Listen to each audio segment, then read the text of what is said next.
guys, Beardy Sounds here with a quick product review of the Caline PSU on this board. I wasn't expecting to do anything like this, but I got a Facebook message a couple of weeks back from the Caline guys asking if I'd be willing to review a new power supply they were bringing to the market, which has 8 fully isolated power outputs, 100 milliamps, 9 volts each. It uses a toroidal coil power supply. It has short circuit protection, and the LEDs turn on and off depending on which output is the problem. So it's a really quite well featured little power supply, and I will admit to being pretty skeptical.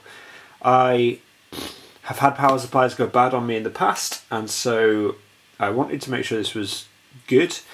And when I received it, I'm really quite impressed. I've had it for a few days now, and I wired up this little pedal board. I kind of expanded on it because of the 8 outputs. The power supply you can just see peeking up here is my other brand power supply, which I won't mention, but it has higher milliamp output, and so I need that to run the Flint. But everything else on this board that you can see is being powered by the Caline power supply, and I'm really quite impressed. It's quiet, it is definitely isolated. I mean, the guitar volume, the volume of my Telecaster is on full. It's running through all those pedals, and this hotcake clone by 4114FX is turned on. So we have gain in the circuit as well, and there's very little background noise. It's really impressive from the power supply. And yeah, it comes in a pretty neat package with cool things like phase inverter cables and cable for vintage effects with different power plugs. It has everything you'll need and is pretty affordably priced. So what do I think of it?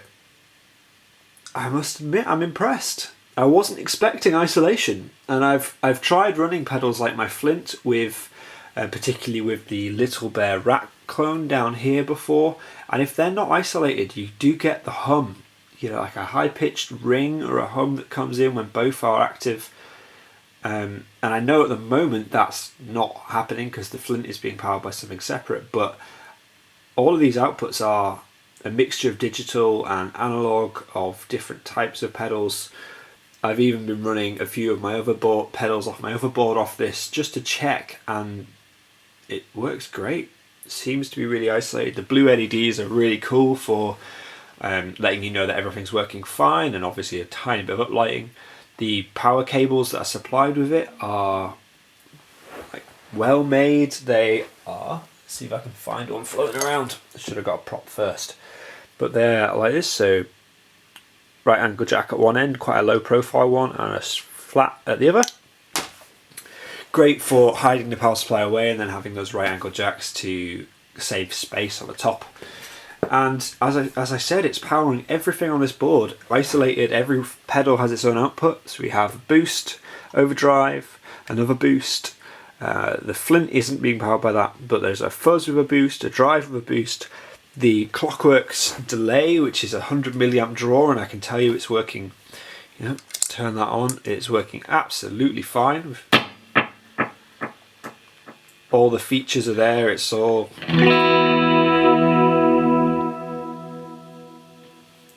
so it's not being underpowered. 100 milliamps is enough for that, which is great. The Ditto looper is working fine. I'll just clear out whatever noise I've left in there, but that is a...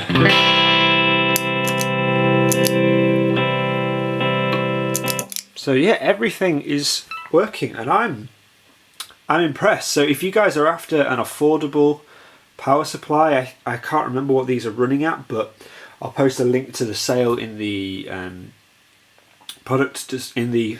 video description. They are an Amazon shop now as well, so you've got all that buyer protection, you've got the reviews. I'll be sending this over to that for review.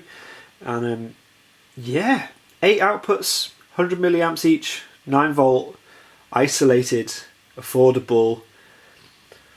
Not the smallest box, but definitely small enough to hide under a pedal train. It will probably fit under this, which is a T-Rex tone trunk pedal board. It's the same size as a Pedal Train Junior, but as you can also see, fits on top of the board if you arrange things nicely. The power supply outputs are all looped at one end, and it uses the normal type of power jack, so you can use your cables from other things. You can buy custom cables, run daisy chains if you need. Really impressed. Seems to be really flexible. My only kind of negatives is that it doesn't have a higher milliamp output for something like a single Strymon unit like I have on this mini board. But not everyone uses those. It would still power a reverb pedal like a Hall of Fame. So you could always just pick your pedals appropriately. All in all, I'm really impressed. Well done, guys at Caline. Thank you for watching, guys. Beardy Sounds out.